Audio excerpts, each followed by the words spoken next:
We'd like to welcome everyone for our Sunday Krishna book reading to Srila Prabhupada. We'll continue with the chapter 1, the Advent of Lord Krishna. As usual, we'll pay our obeisances to Srila Prabhupada and to each other. Namo Vishnupadaya Krishna Prishtaya Bhutale Srimate Bhakti Vedanta Swami Niti Namine Namaste Saraswati Deve Gauravani Pracharine Nirvishesha Shunyavadi Pashyata Desha Tarine. And to each other, Mancha Kalpatarubhyacha Krupa Sindhubhya Evacha Patitanam Pavanebhyo Vaishnavebhyo Namo Namaha. Those who are online can note the subtitles for easier reading.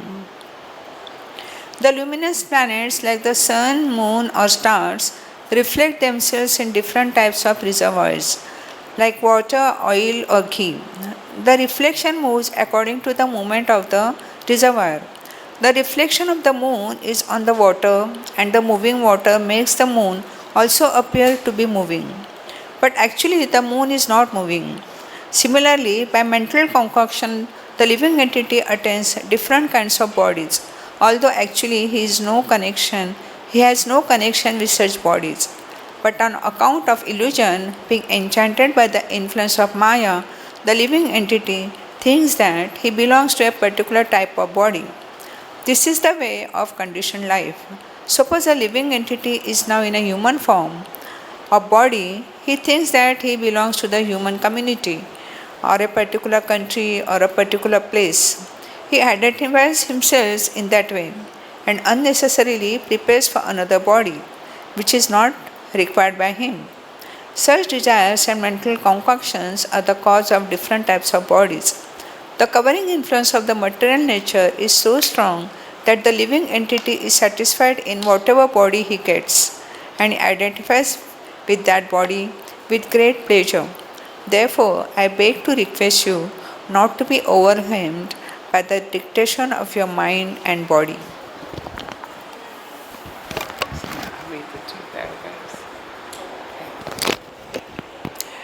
Vasudeva thus requested Kamsa not to be envious of his newly married sister. One should not be envious of anyone, because envy is the cause of fear both in this world and in the next, when one is before Yamaraj, the Lord of punishment after death. Vasudeva appealed to Kamsa on behalf of Devaki, stating that she was his younger sister. He also appealed at an auspicious moment at the time of marriage. A younger sister or brother is supposed to be protected as one's child. The position is overall so delicate, Vasudeva reasoned, that if you kill her, it will go against your high reputation.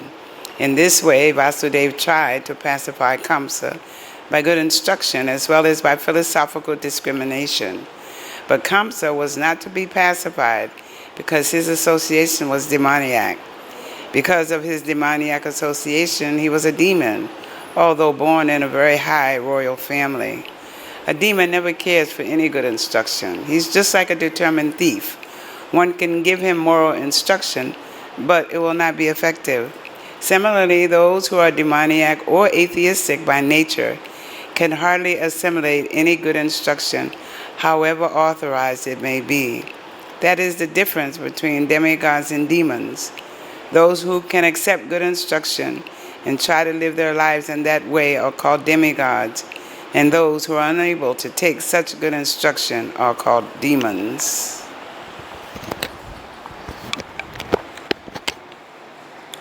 Failing in his attempt to pacify Kamsa, Vasudeva wondered how he would protect his wife Devaki. When there is imminent danger, an intelligent person should try to avoid the dangerous position as far as possible. But if, in spite of endeavoring by all intelligence, one fails to avoid the dangerous position, there is no fault on his part. One should try his best to execute his duties, but if the attempt fails, he is not at fault. Vasudeva thought of his wife as follows: "For the present, let me save the life of Devaki. Then later on, if there are children, I shall see how to save them." He further thought, "If in the future I get a child who can kill Kamsa, just as Kamsa is thinking, then both Devaki and the child will be saved because the law of providence is inconceivable. But now, some way or other, let me save the life of Devaki." There is no certainty how a living entity contacts a certain type of body, just as there is no certainty how a blazing fire comes in contact with a certain type of wood in the forest. When there is a forest fire, it is experienced that the blazing fire sometimes leaps over the one tree and catches another by the influence of the wind. Similarly, a living entity may be very careful in the matter of executing his duties, but it is still very difficult for him to know what type of body he is going to get in the next life. Maharaja Bharat was very faithfully executing the duties of self-realization, but by chance he developed temporary affection for Diya, and in his next life, he had to accept the body of a Diya. Vasudeva, after deliberating on how to save his wife, began to speak to Kamsa with great respect. Although Kamsa was the most sinful man, sometimes it happens that a most virtuous person like Vasudeva has to flatter a person like Kamsa, a most vicious person. That is the way of all diplomatic transactions. Although Vasudeva was deeply aggrieved, he smiled outwardly. He addressed the shameless Kamsa in that way because he was so atrocious. Vasudeva said to Kamsa, "My dear brother-in-law, please consider that you have no danger from your sister. You are awaiting some danger because you have heard a prophetic voice in the sky. But the danger is to come from the sons of your sister, who are not present now. And who knows, there may or may not be sons in the future. Considering all this, you are safe for the present. Nor is there cause of fear from your sister. If there are any sons born of her, I promise that I shall present all of them to you for necessary action." Kamsa knew the value of Vasudeva's word of honor, and he was convinced by his argument. For the time being, he desisted from the heinous killing of his sister. Thus Vasudeva was pleased and praised the decision of Kamsa. In this way, he returned to his home.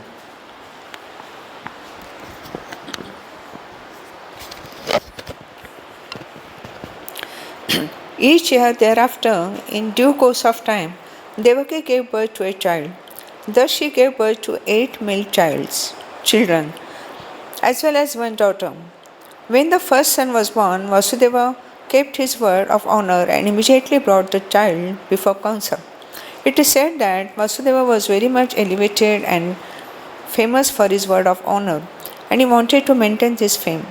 Although it was very painful for Vasudeva to hand over the newly born child, Kamsa was very glad to receive him, but he became a little compassionate with the behavior of Vasudeva. This event is very exemplary. For a great soul like Vasudeva, there is nothing considered to be painful in the course of discharging one's duty. A learned person like Vasudeva carries out his duties without hesitation. On the other hand, a demon like Kamsa never hesitates in committing any abominable action. It is said, therefore, that a saintly person can tolerate all kinds of miserable conditions of life. A learned man can discharge his duties without awaiting favorable circumstances. A heinous person like Kamsa can act in any sinful way, and a devotee can sacrifice everything to satisfy the Supreme Personality of Godhead. Kamsa became satisfied by the action of Vasudeva. He was surprised to see Vasudeva keeping his promise, and being compassionate upon him and pleased, he began to speak as follows: "My dear Vasudeva, you need not present this child to me. I'm not in danger from this child. I have heard that the 8th child born of you and Devaki will kill me.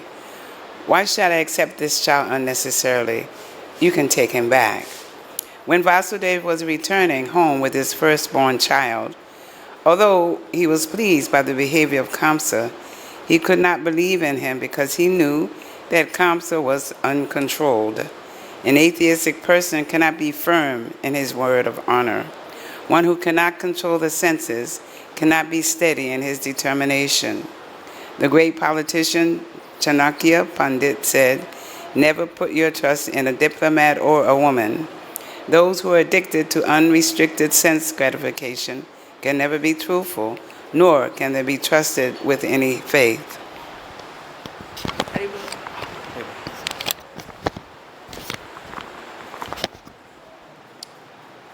At that time, the great sage Narad came to Kamsa.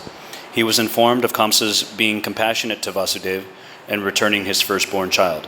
Narada was very eager to accelerate the descent of Lord Krishna as soon as possible. He therefore informed Kamsa that in Vrindavan, personalities like Nanda Maharaj and all the other cowherd men and their wives, and on the other side Vasudeva, his father Shurasen, and all his relatives born in the family of Vrishni of the Yadu dynasty, along with all their friends and well-wishers, were actually demigods. Narad warned Kamsa to be careful of them, since Kamsa and his friends and advisors were all demons. Demons are always afraid of demigods. After being thus informed by Narad about the appearance of the demigods in different families, Kamsa at once became very much alarmed. He understood that since the demigods had already appeared, Lord Vishnu must be coming soon. He at once arrested both his brother-in-law Vasudeva and Devaki and put them behind prison bars. One more. Within the prison, shackled in iron chains, Vasudeva and Devaki gave birth to a male child year after year, and Kamsa, thinking each of the babies to be the incarnation of Vishnu, killed them one after another. He was particularly afraid of the eighth child, but after the visit of Narad, he came to the conclusion that any child might be Krishna. Therefore, it was better to kill all the babies who took birth from Devaki and Vasudeva.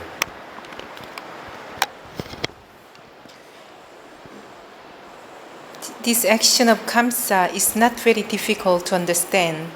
In the history of the world, there are many instances in the history of the world of persons in the royal order who have killed their father, brother, or whole family and friends for the satisfaction of their ambitions. There is nothing astonishing about this, for members of the demoniac, greedy royal order can kill anyone for their nefarious ambitions. Kamsa was made aware of his previous birth by the grace of Narada. He learned that in his previous birth he had been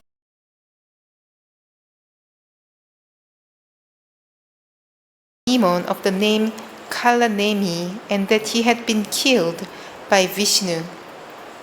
Having now taken his birth in the Bhoja family, he decided to become the deadly enemy of the Yadu dynasty. Krishna was going to take birth in that family, and Kamsa was very much afraid that he would be killed by Krishna, just as he had been killed in his last birth. He first of all imprisoned his father, Ugrasena, because he was the chief king among the Yadu, Bhoja, and Adhaka dynasties. And he also occupied the kingdom of Surasena, Vasudeva's father. He declared himself the king of all such places. Thus ends the Bhaktivedanta purport of the first chapter of Krishna, the advent of Lord Krishna.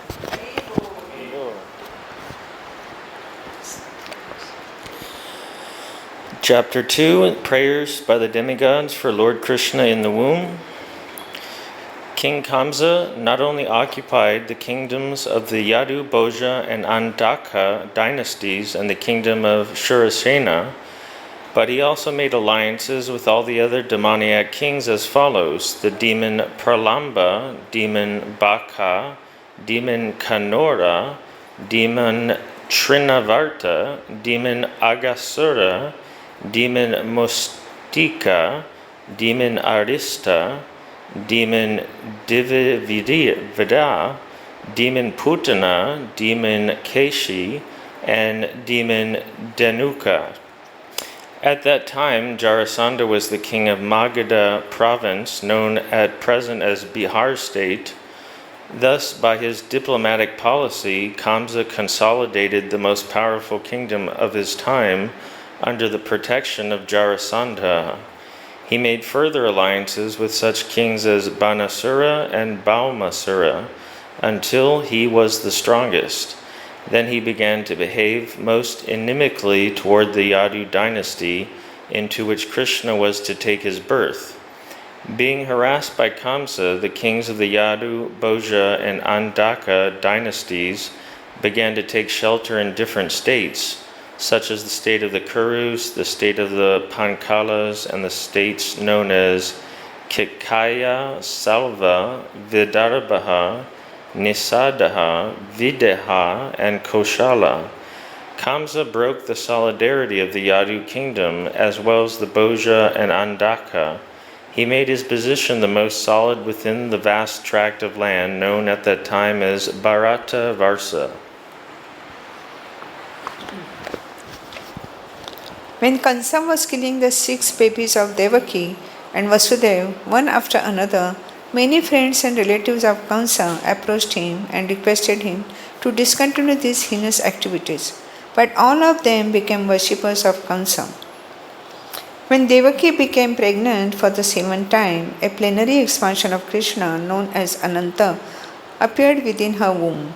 Devaki was overwhelmed with both jubilation and lamentation.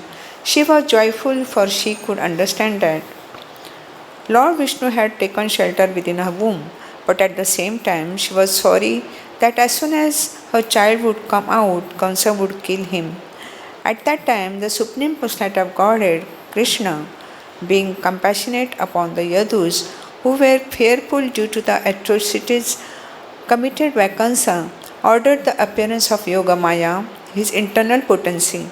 Krishna is the Lord of the universe, but he is especially the Lord of the Yadu dynasty. Yogamaya is the principal potency of the personality of Godhead. In the Vedas, it is stated that the Lord, the Supreme Personality of Godhead, has multi-potencies, Parasha, Shaktir, Vividhaiva, Shruyate. All the different potencies are acting externally and internally, and Yogamaya is the chief of all potencies. The Lord ordered the appearance of Yogamaya in the land of Rajabhumi in Vrindavan, which is always decorated in full with beautiful cows. In Vrindavan, Rohini, one of the wives of Vasudeva, was residing at the house of King Nanda and Queen Yashoda. Not only Rohini, but many others in the Yadu dynasty were scattered all over the country due to their fear of the atrocities of Kamsa. Some of them were even living in the caves of the mountains. The Lord thus informed Yogamaya, "Under the imprisonment of Kamsa are Devaki and Vasudeva, and at the present moment my plenary expansion Sesha is within the womb of Devaki. You can arrange the transfer of Sesha from the womb of Devaki to the womb of Rohini. After this arrangement, I am personally going to appear in the womb of Devaki with my full potencies. Then I shall appear as the son of Devaki and Vasudeva, and you shall appear as the daughter of Nanda and Yashoda in Vrindavan."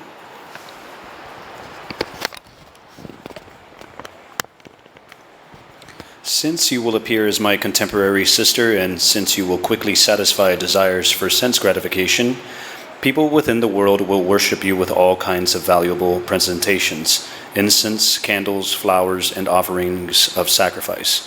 People who are after materialistic perfection will worship you under the different forms of your expansions, which will be named Durga, Bhadrakali, Vijaya, Vaishnavi, Kumada, Chandika, Krishna, Madhavi, Chanyaka, Maya, Narayani, Ishani, Sharada, and Ambika. Krishna and Yogamaya appeared as brother and sister, the Supreme Powerful and the Supreme Power. Although there is no clear distinction between the powerful and the power, power is always subordinate to the powerful. Those who are materialistic are worshippers of the power, but those who are transcendentalist are worshippers of the powerful. Krishna is the Supreme Powerful, and Durga is the Supreme Power within the material world. Actually, people in the Vedic culture worship both the powerful and the power. There are many hundreds and thousands of temples of Vishnu and Devi, and sometimes they are worshipped simultaneously. The worshipper of the power Durga, or the external energy of Krishna, may achieve all kinds of material success very easily, but anyone who wants to be elevated transcendentally must engage in worshipping the powerful in Krishna consciousness. The Lord also declared to Yogamaya, "My plenary expansion Anantashesha is within the womb of Devaki." On account of being forcibly attracted to the womb of Rohini, he will be known as Sankarsana and will be the source of all spiritual power, or Bala, by which one can attain the highest bliss of life, which is called Ramana. Therefore, the plenary portion Ananta will be known after his appearance either as Sankarsana or as Balaram. In the Upanishads, it is stated, Nayam Atma Balahinena Labhaya. The purport is that one cannot attain the supreme platform of self-realization without being sufficiently favored by Balaram. Bala does not mean physical strength. No one can attain spiritual perfection by physical strength. One must have the spiritual strength which is infused by Balaram, or Sankarshan. Ananta, or Sesha, is the source of the power which sustains all the planets in their different positions. Materially, this sustaining power is known as the law of gravitation. But actually, it is a display of the potency of Sankarsana.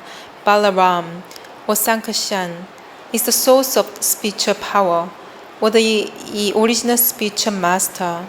Therefore, Lord Nityananda Prabhu, who is also the incarnation of Balaram, is the original spiritual master, and the spiritual master is the representative of Balaram, the form of the spiritual personality of Godhead, who supplies spiritual strength. In the Chaitanya Charitamrita, it is confirmed that the spiritual master is the manifestation of the mercy of Krishna.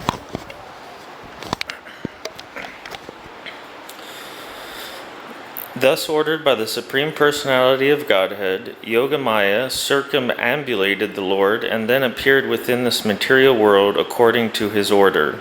When Yogamaya, the supreme power of the supremely powerful personality of Godhead, transferred Lord Sesha from the womb of Devaki to the womb of Rohini, both Devaki and Rohini were under Yogamaya's spell, which is called Yoga Nidra. When this was done, people thought that Devaki's seventh pregnancy had been a miscarriage. Thus, although Balaram appeared as the son of Devaki, he was transferred to the womb of Rohini to appear as her son. After this arrangement, the Supreme Personality of Godhead, Krishna, who is always ready to protect his unalloyed devotees, entered within the mind of Vasudeva as the Lord of the whole creation, with full inconceivable potencies. It is understood in this connection that Lord Krishna first of all situated himself in the unalloyed heart of Vasudeva and was then transferred to the heart of Devaki. He was not put into the womb of Devaki by seminal discharge. The Supreme Personality of Godhead, by his inconceivable potency, can appear in any way. It is not necessary for him to appear in the ordinary way by seminal injection within the womb of a woman. When Vasudeva was sustaining the form of the Supreme Personality of Godhead within his heart, he appeared just like the glowing sun, whose shining rays are always unbearable and scorching to the common man. The form of the Lord, situated in the pure unalloyed heart of Vasudeva, is not different from the original form of Krishna. The appearance of the form of Krishna anywhere and especially within the heart is called Dhamma. Dhamma refers not only to the Krishna's form but also to his name, his qualities and his paraphernalia. Everything becomes manifest simultaneously.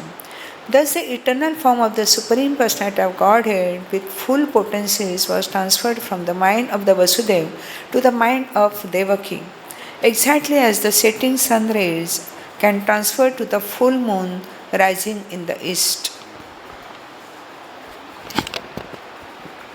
Krishna, the Supreme Personality of Godhead, thus entered the body of Devaki from the body of Vasudeva without being subject to any of the conditions of an ordinary living entity. Since Krishna was there, it is to be understood that all his plenary expansions, such as Narayana and incarnations like Nrsimha and Varaha were with him, and they also were not subject to the conditions of material existence. In this way, Devaki became the residence of the Supreme Personality of Godhead, who is one without a second and the cause of all creation. Devaki became the residence of the Absolute Truth, but because she was within the house of Kamsa, she looked just like a suppressed fire or like misused education. When fire is kept in a jug, the illuminating rays of the fire cannot be very much appreciated. Similarly, misused knowledge, which does not benefit the people in general, is not very much appreciated. So Devaki was kept within the prison walls of Kamsa's palace, and no one could see her transcendental beauty, which resulted from her conceiving the Supreme Personality of Godhead. Kamsa, however, saw the transcendental beauty of his sister Devaki, and he at once concluded that the Supreme Personality of Godhead had taken shelter in her womb. She had never before looked so wonderfully beautiful. He could distinctly understand that there was something wonderful within the womb of Devaki. In this way, Kamsa became perturbed because he was sure that the Supreme Personality of Godhead, who would kill him in the future, had now come. Kamsa began to think, what is to be done with Devaki? Surely she has Vishnu or Krishna within her womb, so it is certain that Krishna has come to execute the mission of the demigods. And even if I immediately kill Devaki, his mission cannot be frustrated. Kamsa knew very well that no one can frustrate the purpose of Vishnu. Any intelligent man can understand that the laws of God cannot be violated. His purpose will be served in spite of all impediments offered by the demons. Kamsa thought, if I kill Devaki at the present moment, Vishnu will enforce his supreme will more vehemently. To kill Devaki just now would be a most abominable act. No one desires to kill his reputation, even in an awkward situation. If I kill Devaki now, my reputation will be spoiled. Devaki is a woman, and she is under my shelter. She is pregnant, and if I kill her, immediately my reputation, the results of my pious activities, and my duration of life will all be finished.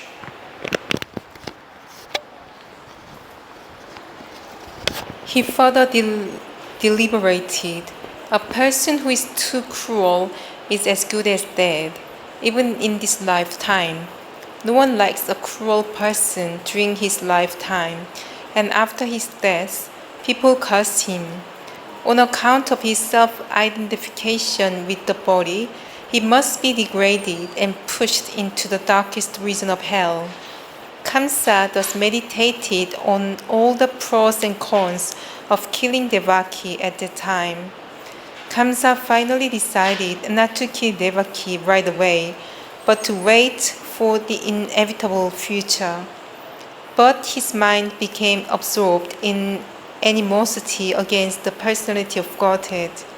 He patiently waited for the delivery of the child, expecting to kill him, as he had done previously with the other babies of Devaki.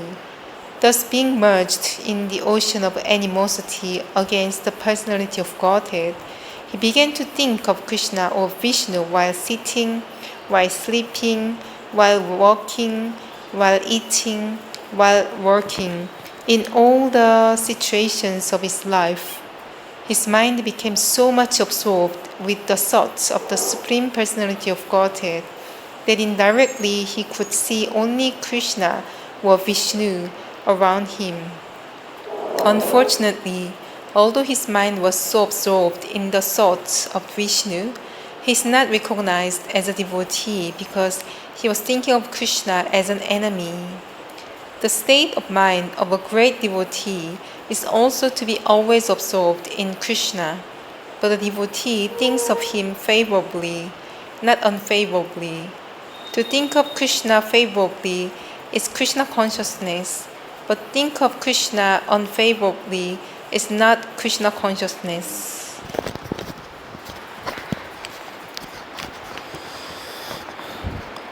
At this time, Lord Brahma and Lord Shiva, accompanied by great sages like Narada and followed by many other demigods, invisibly appeared in the house of Kamsa.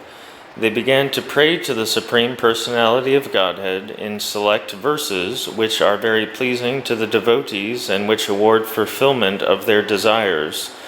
The first words they spoke acclaimed that the Lord is true to his vow, as stated in the Bhagavad-Gita.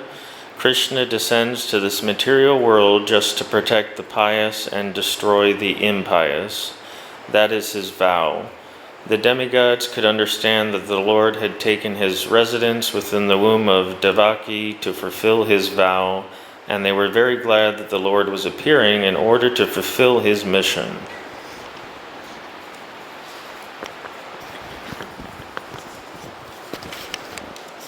Then the demigods addressed the Lord as Satyam Param, or the Supreme Absolute Truth. Everyone is searching after the truth. That is the philosophical way of life. The demigods give information that the Supreme Absolute Truth is Krishna. One who becomes fully Krishna conscious can attain the Absolute Truth. Krishna is the Absolute Truth because, unlike relative truth, he is past, present, and future. Krishna is truth always. Krishna is absolute truth because, unlike relative truth, he is truth in all the three phases of eternal life, eternal time. Time is divided into past, present, and future. Krishna is truth always, past, present, and future. In the material world, everything is being controlled by supreme time in the course of past, present, and future. But before the creation, Krishna was existing. And when there is creation, everything is resting in Krishna.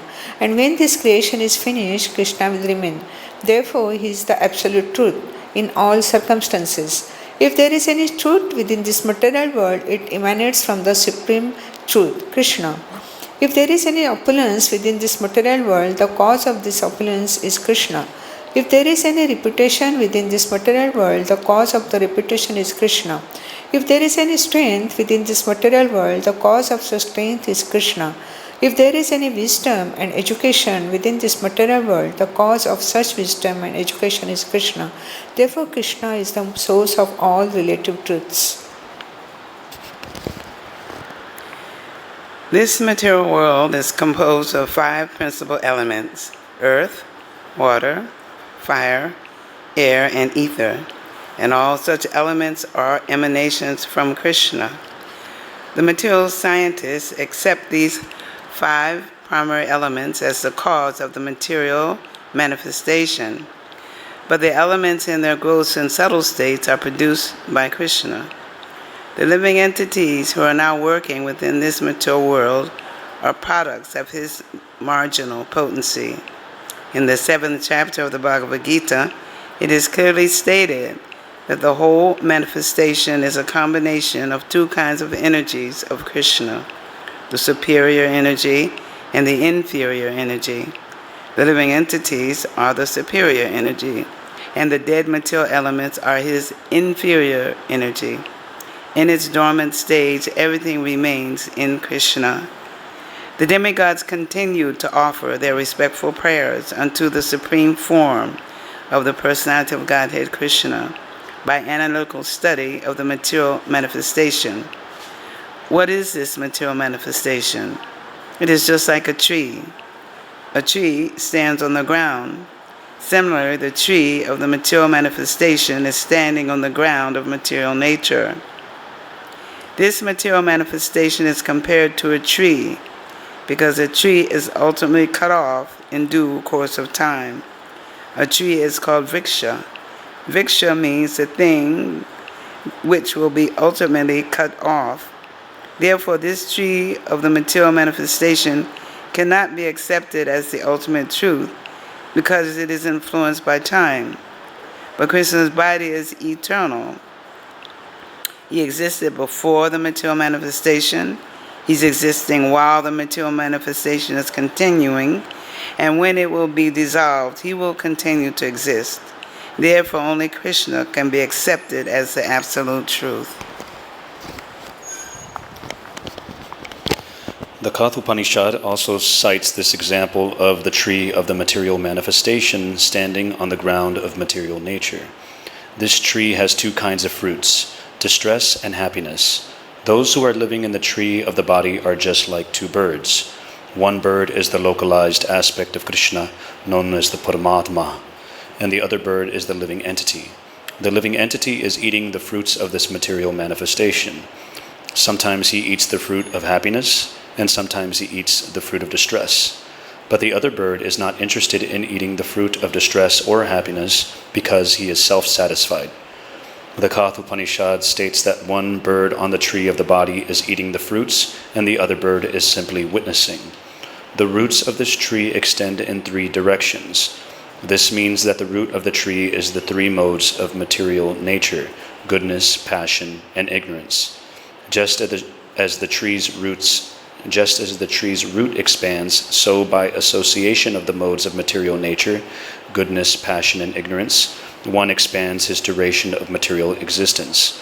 The tastes of the fruits are of 4 kinds: religiosity, economic development, sense gratification, and ultimately liberation. According to the different associations in the 3 modes of material nature, the living entities are tasting different kinds of religiosity, different kinds of economic development, different kinds of sense gratification, and different kinds of liberation. Practically all material work is performed in ignorance. But because there are 3 qualities, sometimes the quality of ignorance is covered with goodness or passion. The taste of these material fruits is accepted through 5 senses. The 5 sense organs through which knowledge is acquired are subjected to 6 kinds of whips: lamentation, illusion, infirmity, death, hunger, and thirst. This material body, or the material manifestation, is covered by 7 layers: muscle, blood, marrow, bone, fat, and semen. The branches of the tree are 8: earth, water, fire, air, ether, mind, intelligence, and ego. There are 9 gates in this body: the 2 eyes, 2 nostrils, 2 ears, 1 mouth, 1 genital, 1 rectum. And there are 10 kinds of internal air passing within the body: pran, apan, udan, vyan, saman, etc. The 2 birds seated in this tree, as explained above, are the living entity and the localized Supreme Personality of Godhead, Paramatma.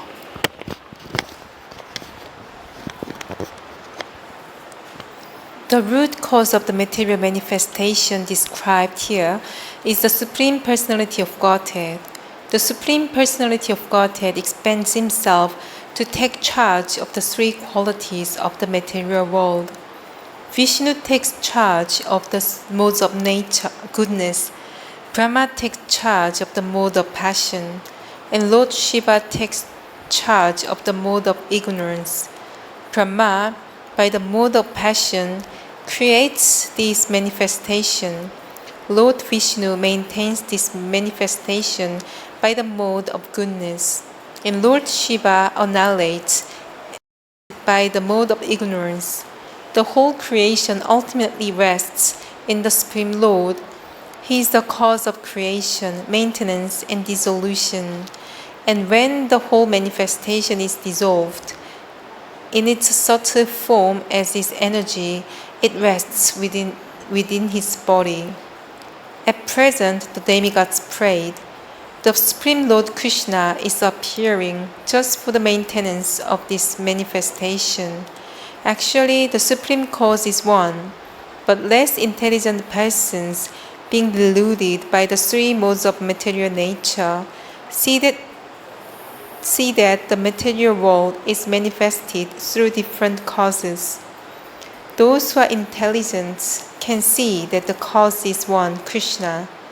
As it is stated in the Brahma Samhita, Ishvara Parama Krishna Sarva Karana Karanam. Krishna, the Supreme Personality of Godhead, is the cause of all causes. Brahma is the deputed agent for creation. Vishnu is the expansion of Krishna for maintenance, and Lord Shiva is the expansion of Krishna for dissolution. Our dear Lord, the demigods prayed, it is very difficult to understand your eternal form or personality. People in general are unable to understand your actual form, therefore you are personally descending to exhibit your original eternal form. Somehow people can understand the different incarnations of your lordship, but they are puzzled to understand the eternal form of Krishna, with 2 hands, moving among human beings exactly like one of them. This eternal form of your lordship gives ever-increasing transcendental pleasure to the devotees, but for the non-devotees this form is very dangerous. As stated in the Bhagavad-Gita, Krishna is very pleasing to the sadhus, paritranaya sadhunam, but this form is very dangerous for the demons because Krishna also descends to kill the demons. He is therefore simultaneously pleasing to the devotees and dangerous to the demons. Our dear lotus-eyed Lord, you are the source of pure goodness. There are many great sages who simply by samadhi or transcendentally meditating upon your lotus feet and thus being absorbed in your thought have easily transformed the great ocean of nescience created by the material nature into no more than the water in a calf's hoof print. The purpose of meditation is to focus the mind upon the personality of Godhead, beginning from his lotus feet. Simply by meditation on the lotus feet of the Lord, great sages cross over this vast ocean of material existence without difficulty.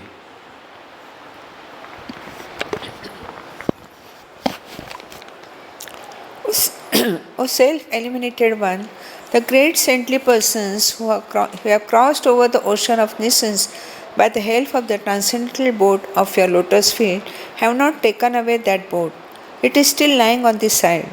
If one takes a boat to cross over a river, the boat also goes with one to the other side of the river.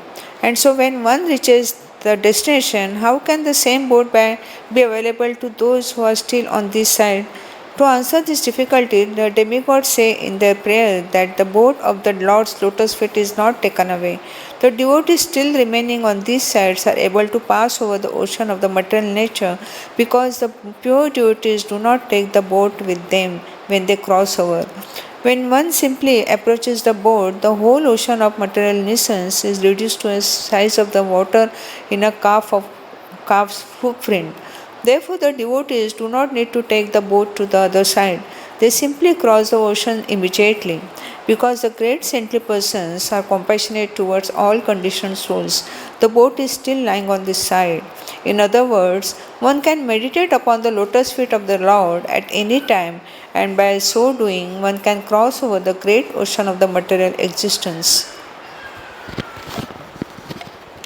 Meditation means concentration upon the lotus feet of the Lord. Lotus feet indicate the Supreme Person of Godhead. But those who are impersonalists do not recognize the lotus feet of the Lord, and therefore their object of meditation is something impersonal. The demigods express their mature verdict that persons who are interested in meditating on something void or impersonal cannot cross over the ocean of nescience. Such persons are simply imagining that they have become liberated. O Lotus-eyed Lord, their intelligence is contaminated because they fail to meditate upon the lotus feet of your Lordship. As a result of this neglectful activity, the impersonalists fall down again into the material way of conditioned life, although they may temporarily rise to the point of impersonal realization. Impersonalists undergo severe austerities and penances to merge themselves into the Brahman effulgence, or impersonal Brahman existence. But their minds are not free from material contamination. They have simply tried to negate the material ways of thinking. That does not mean that they have become liberated. Thus, they fall down. In the Bhagavad-Gita, it is stated that the impersonalist has to undergo great tribulation in realizing his ultimate goal. At the beginning of the Srimad Bhagavatam, it is also stated that without devotional service to the Supreme Personality of Godhead, one cannot achieve liberation from the bondage of fruitive activities. The statement of Lord Krishna is there in the Bhagavad-Gita and in Srimad Bhagavatam. The statement of the great sage Narada is there, and here also the demigods confirm it. Persons who have not taken to devotional service are understood to have come short of the ultimate purpose of knowledge and are not favored by your grace. The impersonalists simply think that they are liberated but actually they have no feeling for the personality of Godhead. They think that when Krishna comes into the material world, he accepts a material body. They therefore overlook the transcendental body of Krishna. This is confirmed in the Bhagavad-Gita, Avanjananti Mam Mudaha, Bhagavad-Gita 9:11. In spite of conquering material lust and rising to the point of liberation, the impersonalists fall down. If they are engaged just in knowing things for the sake of knowledge and do not take to the devotional service of the Lord, they cannot achieve the desired result. Their achievement is the trouble they take, and that is all. It is clearly stated in the Bhagavad-Gita that to realize Brahman identification is not all. Brahman identification may help one become joyful without material attachment or detachment, and to achieve the platform of equanimity. But after this stage, one has to take to devotional service. When one takes to devotional service after being elevated to the platform of Brahman realization, he is then admitted into the spiritual kingdom for permanent residence in association with the Supreme Personality of Godhead. That is the result of devotional service. Those who are devotees of the Supreme Personality of Godhead never fall down like the impersonalists. Even if the devotees fall down, they remain affectionately attached to their Lord. They can meet all kinds of obstacles on the path of devotional service, and freely, without any fear, they can surmount such obstacles. Because of their surrender, they are certain that Krishna will always protect them. As it is promised by Krishna in the Bhagavad-Gita, my devotees are never vanquished. Our dear Lord, the demigod, continued, you have appeared in your original unalloyed form, the eternal form of goodness, for the welfare of all living entities within this material world. Taking advantage of your appearance, all of them can now very easily understand the nature and form of the Supreme Personality of Godhead. Persons who belong to 4 divisions of the social order, the brahmacharis, grihasthas, vanaprasthas, and sannyasis, can all take advantage of your appearance.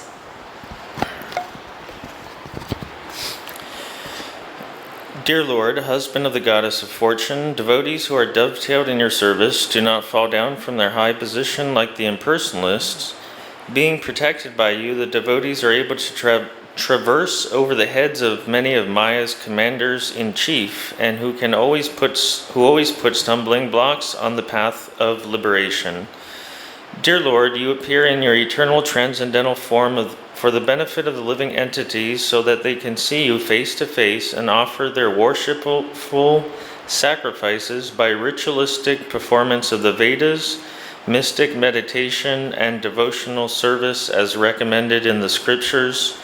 Dear Lord, if you did not appear in your eternal transcendental form full of bliss and knowledge, a form which can eradicate all kinds of speculative ignorance about your position, then all people would simply speculate about you according to their respective modes of material nature. The appearance of Krishna is the answer to all imaginative iconography of the Supreme Personality of Godhead. Everyone imagines the form of the Supreme Personality of Godhead according to his mode of material nature. In the Brahma Samhita, it is said that the Lord is the oldest person. Therefore, a section of religionists imagine that God must be very old, and therefore they depict a form of the Lord like a very old man. But in the same Brahma Samhita, that is contradicted. Although he is the oldest of all living entities, he has his eternal form as a fresh youth. The exact words used in this connection in Srimad Bhagavatam are Vijanam Agnana Bida Pam Arjanam. Vijanam means transcendental knowledge of the Supreme Personality of Godhead. Vijanam is also experienced knowledge. Transcendental knowledge has to be accepted by the descending process of disciplic succession as Brahma presents the knowledge of Krishna in the Brahma Samhita. The Brahma Samhita is Vijnanam, as realized by Brahma's transcendental experience, and in that way, he presented the form and the pastimes of Krishna in the transcendental abode. This knowledge is Agnya Bida Parmarjanam, that which can smash all kinds of speculation in ignorance. People are imagining the form of the Lord. Sometimes he has no form and sometimes he has form, according to his different imaginations. But the presentation of Krishna in the Brahma Samhita is Vijnanam, scientific experienced knowledge given by Lord Brahma and accepted by Lord Chaitanya. There is no doubt about it. Krishna's form, Krishna's flute, Krishna's whoops.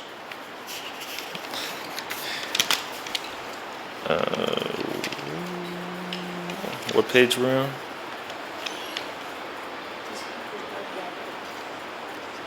$35. Okay.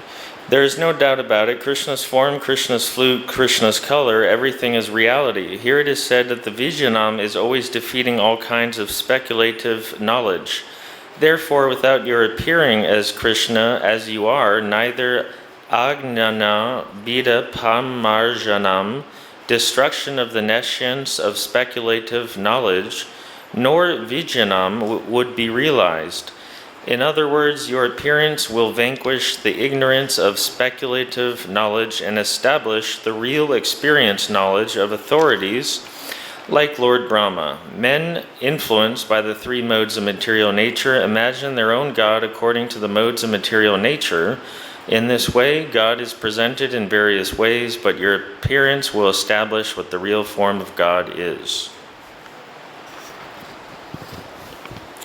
The highest blunder committed by the impersonalist is to think that when the incarnation of God comes, he accepts the form of a matter in the mode of goodness. Actually, the form of Krishna or Narayan is transcendental to any material idea. Even the greatest impersonalist, Sankaracharya, has admitted Narayana Paro Vyakta. The material creation is caused by the Avyakta, that is, impersonal manifestation of matter, or the non-phenomenal total reserve of matter. But Krishna is transcendental to that material conception. This is expressed in Srimad Bhagavatam as the Shuddha Sattva or transcendental goodness. He doesn't belong to the material mode of goodness and is above the position of the material goodness. He belongs to the transcendental eternal status of bliss and knowledge. Dear Lord, when you appear in your different incarnations, you take different names and forms according to different situations. Lord Krishna is your name because you are all attractive. You are called Shyam Sundar because of your transcendental beauty. Shyama means blackish, yet it is said that you are most beautiful than the thousands of cupids. Kandarbha Koti Kamaniya. Although you appear in a color which is compared to the blackish cloud, because you are the transcendental absolute, your beauty is many, many times more attractive than a delicate body of Cupid. Sometimes you are called the Giridhari because you lifted the hill known as Govardhan.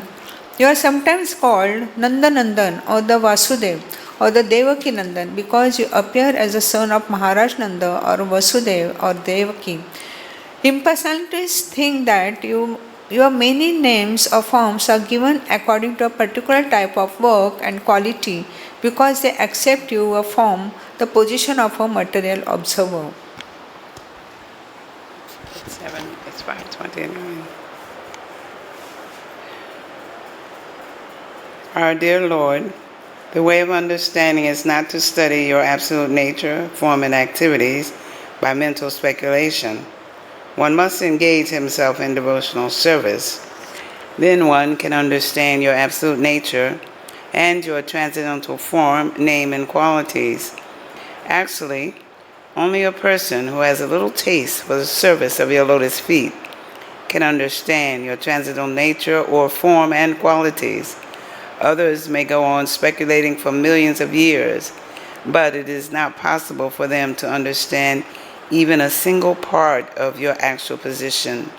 In other words, the Supreme Personality of Godhead Krishna cannot be understood by the non-devotees because there's a curtain of Yoga Maya which covers Krishna's actual features. As confirmed in the Bhagavad-Gita, Naham Paka Saha Sarvasha, the Lord says, I'm not exposed to anyone and everyone. When Krishna came, he was actually present on the battlefield of Kurukshetra and everyone saw him. But not everyone could understand that he was the Supreme Personality of Godhead. Still, everyone who died in his presence attained complete liberation from material bondage and was transferred to the spiritual world.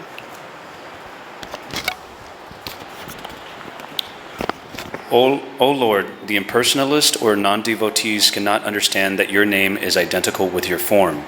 Since the Lord is absolute, there is no difference between his name and his actual form. In the material world, there is a difference between form and name. The mango fruit is different from the name of the mango. One cannot taste the mango first simply by chanting mango, mango, mango. But the devotee who knows that there is no difference between the name and the form of the Lord chants Hare Krishna, Krishna Krishna, Hare Hare, Hare Ram, Ram Ram, Hare Hare, and realizes that he is always in Krishna's company. For persons who are not very advanced in absolute knowledge of the Supreme, Lord Krishna exhibits his transcendental pastimes. Such persons can simply think of the pastimes of the Lord and get full benefit. Since there is no difference between the transcendental name and form of the Lord, there is no difference between the transcendental pastimes and the form of the Lord. For those who are less intelligent, like women laborers or the mercantile class, the great sage Vyasadeva wrote the Mahabharata. In the Mahabharata, Krishna is present in his different activities. The Mahabharata is history, and simply by studying, hearing, and memorizing the transcendental activities of Krishna, the less intelligent can also gradually rise to the standard of pure devotees.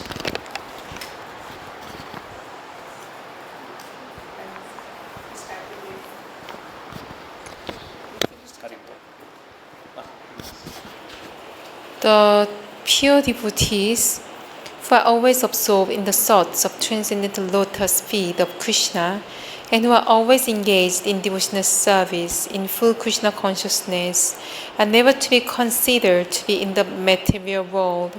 Srila Rupa Goswami has explained that those who are always engaged in Krishna consciousness with body, mind, and activities are to be considered liberated even within this body.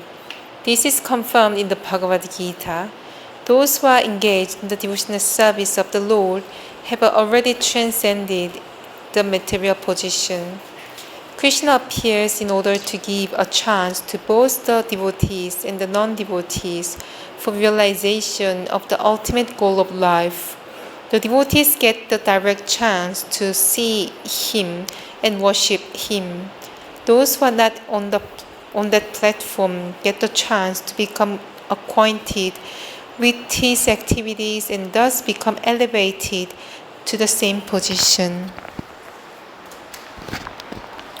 Our dear Lord, our Supreme Controller, when you appear on earth, all the demons like Kamsa and Jarasandha will be vanquished and all good fortune will be ushered into the world.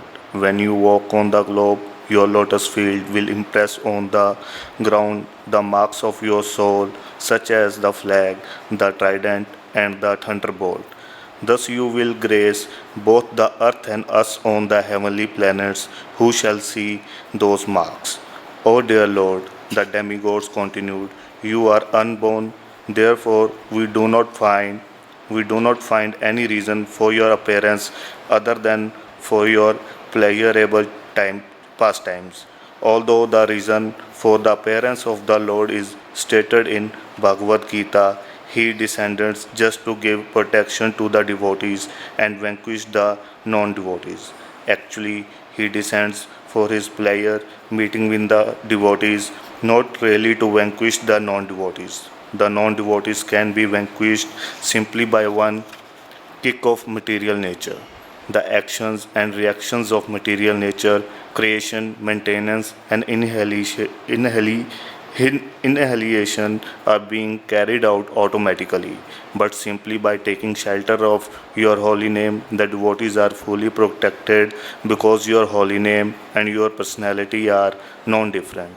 The protection of the devotees and inhalations of the non-devotees are actually not the business of Supreme Personality of Godhead.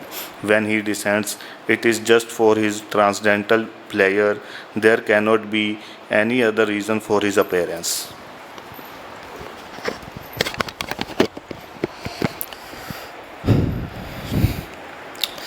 Our, our dear Lord, you are appearing as the best of the Yadu dynasty, and we are offering our respectful, humble obeisances unto your lotus feet.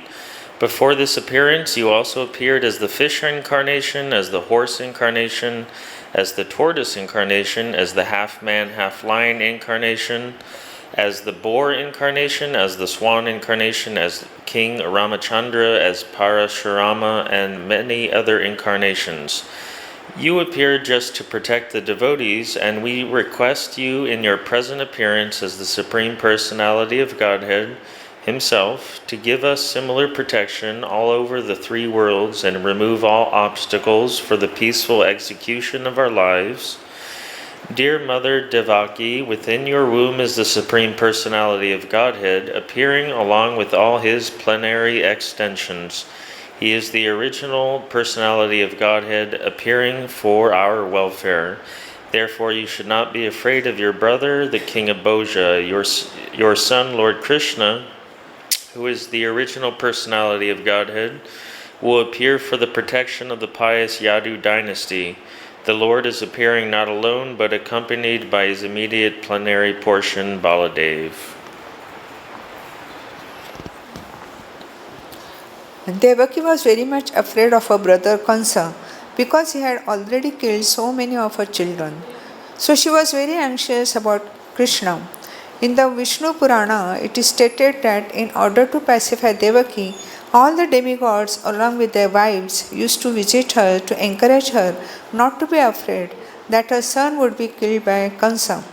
Krishna, who was within her womb, was to appear not only to diminish the burden of the world, but specially to protect the interest of the Yadu dynasty, and certainly to protect the Devaki and Vasudeva. It is understood that Krishna had been transferred from the mind of Vasudeva to the mind of Devaki, and from there to her womb. Thus all the demigods worship Devaki, the mother of Krishna.